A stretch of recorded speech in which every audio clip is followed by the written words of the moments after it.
ప్రభునందు నాకు అత్యంత ప్రియమైనటువంటి వాళ్ళారా, మన ప్రభువును రక్షకుడైనటువంటి యేసుక్రీస్తు వారి యొక్క శుభనామములో మీ అందరికీ నా హృదయపూర్వకమైనటువంటి శుభములు వందనములు తెలియజేస్తున్నాను.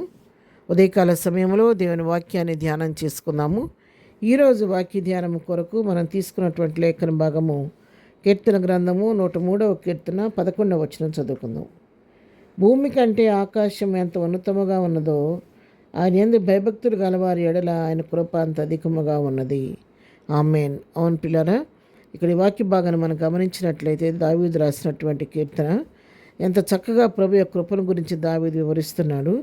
భూమి కంటే ఆకాశం ఎంత ఉన్నతముగా ఉందో నిజమే కదా పిల్లరా. మనకి భూమి కంటే ఆకాశము మనకు చూస్తే మనం కనుచూపు మేరలో మనకు కనబడుద్దు, కానీ దూరంగా ఎక్కడో ఎంత దూరం ఉందో ఎవరో చెప్పలేము. మనం కొన్ని వేల మైళ్ళ దూరంలో ఉన్నటువంటి ఆకాశం.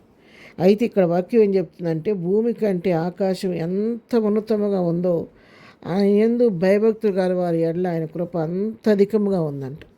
మరి ఆకాశం సుందరమైనటువంటి ఆకాశాన్ని మనం పగల చూడలేం, కానీ పగలు కనపడే సూర్యుని మాత్రం చూసి ఎక్కువసేపు చూడలేం. కానీ నైటు ఆకాశాన్ని మనం కళ్ళెత్తి చూచినప్పుడు ఎంతో సువిశాలమైనటువంటి ఆకాశ వైశాల్యం, అందులో చంద్రుడు నక్షత్రాలు, దాని యొక్క అందాన్ని వివరించడం ఎవరి వల్ల కాదు, ఎంతో ఉన్నతమైంది. ఆ ఆకాశాన్ని నరుడు ఎవరు ఏ మానవుడు సృష్టించింది కాదు, ప్రభు నోటి మాటతో ఆకాశ విషయాలని ప్రభు సృష్టించాడు. దాన్ని చక్కగా నక్షత్రాలతో సూర్యచంద్రులతో దాన్ని అలంకరించాడు. దాన్ని చేరుకోవాలంటే ఎవరి తరము కాదు, కానీ అది కేవలం దేవుని యొక్క నోటి మాట సృష్టించబడ్డ ఒక ప్రత్యేకటువంటి దేవుని సృష్టి. ఆకాశం భూమి మీద నుండి చూస్తే ఎంత ఎత్తుగా ఉందో ఆయన యందు భయభక్తులు గల వారి ఎడల ఆయన కృప అంత హెచ్చుగా ఉందంట, అంత అధికముగా ఉందంట. వాక్యం సెలవిస్తుంది ఆయన పట్ల అంత అంటే ఎంత కృపను ప్రభు తన యందు భయభక్తులు గల కనపరుస్తున్నాడు అన్నది ఒక విశేషాన్ని దేవుడు తెలియచేస్తున్నాడు. ఎంతగా ఆయన కృప చూపిస్తున్న విషయాన్ని మనకు అర్థం కావడానికి కీర్తనకారుడు ఆ పదాన్ని అక్కడ వినియోగిస్తున్నట్టుగా మనం చూస్తాం. కీర్తన గ్రంథం 117వ కీర్తన 1వ వచనం కూడా చూస్తే యెహోవా కృప మన ఎడల హెచ్చుగా ఉన్నదంట. దేవుని యొక్క కృప, యెహోవా కృప మన ఎడల ఎట్లా ఉందంట, హెచ్చుగా ఉందంట. ఆయన కృప మాత్రమే కాదు, యెషయా గ్రంథం 55వ అధ్యాయము 8వ వచనం మనం చదువుకుంటే నా తలంపులు మీ తలంపుల వంటివి కావు, మీ త్రోవలు నా త్రోవల వంటివి కావు, ఇదే యెహోవాకు. ఆకాశములు భూమికి పైన ఎంత ఎత్తుగా ఉన్నవో మీ మార్గముల కంటే నా మార్గములు, మీ తలంపుల కంటే నా తలంపులు అంత ఎత్తుగా ఉన్నవి. చూసారా, తన యందు భయభక్తులు గల వారి విషయంలో చెప్తున్నటువంటి మాటలు. ఆకాశములు భూమికి పైన ఎంత ఎత్తుగా ఉన్నాయో మీ మార్గాల కంటే నా మార్గాలు మీ పట్ల అంత ఎత్తుగా ఉన్నాయంట. మీ తలంపుల కంటే నా తలంపులు అంత ఎత్తుగా ఉన్నాయని చెప్పని దేవుడు మనకు అభయం ఇస్తున్నాడు, వాగ్దానం చేస్తున్నాడు. అవును పిల్లరా, మనం చూస్తే మన జీవితంలో మన పరిమితిలోనే మనం చూస్తూ ఉంటాం. క్లోజ్డ్ సర్క్యూట్లో కొంతవరకే మనం చూడగలుగుతాం, కానీ మన జీవితం అంచుల వరకు మనం చూడలేం. కానీ ఆయన మన జీవితపు అంచుల వరకు చూసే దేవుడు. అంతేకాదు, మనం పిండముగా ఉండంగానే మనలను చూచిన కన్ను అయింది. అంతేకాదు, నియమింపబడిన దినాలు ఒక్క దినమన్నా కాకముందే మన దినాలన్నీ లిఖించి పెట్టినటువంటి దేవుడు మన దేవుడు. ఆయన యొక్క ప్రేమకు, ఆయన వాత్సల్యత కనికరానికి ఏమి ఇచ్చుకుని రుణాన్ని మనం తీర్చుకోలేము.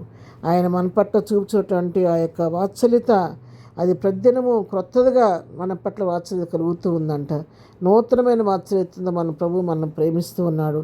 హెచ్చైన కృపను మన పట్ల కనపరుస్తూ ఉన్నాడు. భూమి కంటే ఆకాశం ఎంత ఉన్నతముగా ఉందో అంత ఉన్నతమైనటువంటి కృపను తన బిడ్డల ప్రభు కనపరుస్తున్నాడు.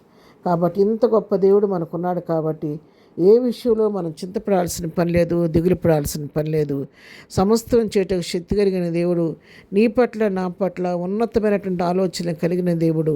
ఆయన కార్యం మన పట్ల నెరవేరే వరకు ఓపికతో ఆయన సన్నిధిలో కనిపెట్టుకోవటమే కానీ మనం ఏమీ చేయలేం. కాబట్టి ఉదయకాలం వాక్యం నీతో నాతో ప్రభు మాట్లాడుతుండగా విశ్వాసంతో ప్రభు వైపు చూద్దాం. ప్రభు నా పట్ల నీకున్నటువంటి ఉన్నతమైన ప్రణాళికలు నా పట్ల నెరవేర్చి నీ కృపలో బలపరచమని ప్రార్థిస్తూ మన ప్రభు హస్తాలకి మన జీవితాలను అప్పగించుకుందాం. ప్రార్థన. ప్రేమగలిగిన తండ్రి, పరిశుద్ధుడా, నీ కొందనాలు. భూమి కంటే ఆకాశం ఎంత ఉన్నతముగా ఉందో అంత ఎచ్చైన కృపను నా పట్ల మా పట్ల కలిగి ఉన్న దేవానికి స్తోత్రాలు. నిత్యం మా పట్ల కనపరుస్తున్న కృపకై మీ కొందనాలు. ఇదన మేము చేయి పని పాటలో తోడుకొనండి, రాకపోకలో క్షేమం దయచేయండి. ఇదన బర్త్డే మ్యారేజ్ చేసుకుని దీవించి ఆశీర్దించండి.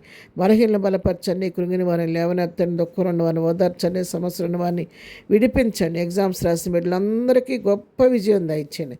చదువుకునే బిడ్డలందరికీ నీ జ్ఞానం దయచేయమని, ప్రతి వారి అవసరం అక్కడ మీ నామలో తీర్చమని యేసు నామములో ప్రార్థించడి పొందుకొని నాము తండ్రి. ఆమెన్. ప్రభు కృప సదాకాలం మనందరికీ తోడై నడిపించును గాక. ఆమెన్.